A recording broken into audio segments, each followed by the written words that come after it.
ที่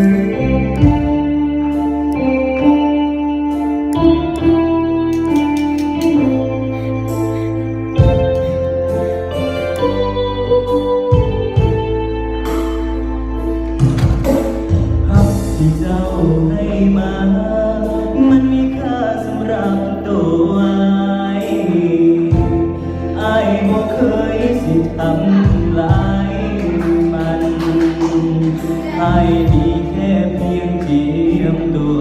ก่อนที่หัวสิมาผัวพันโปรดอย่ามาจิ้มความฝันที่อ้ายเลยนะ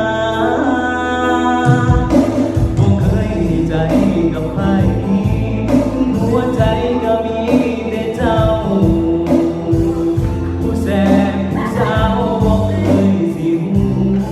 หัวซาแต่ต้องยอมรับความเป็นจริงเพื่อผู้หญิงที่อายถึงค่าให้คนใหม่ที่เขาเข้ามาดูแลให้ดี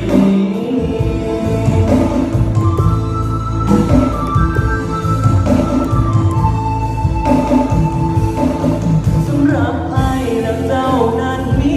ค่าที่ผ่านมาไอ้หามเจ้าจริงให้เกียรติน้องเป็นผู้หญิงที่ไอ้นั้น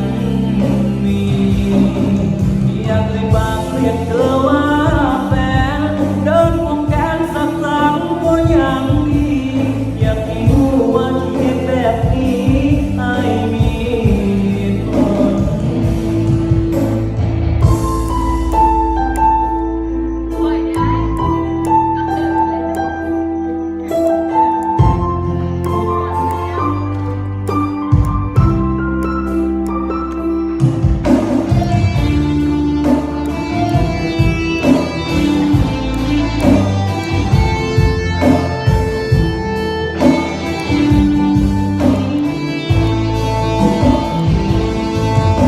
บ่เคยใจ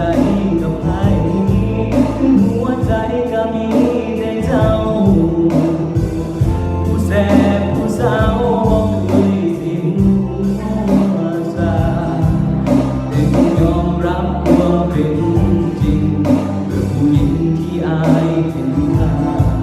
ให้คนใหม่ที่เขาเข้ามาดูแลให้ดีสำหรับไอ้แล้วเจ้านั้นมีค่าที่ผ่านมาไอ้รักเจ้าจริง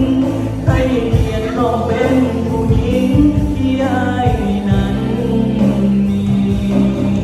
อยากให้ฝากเรียกเธอ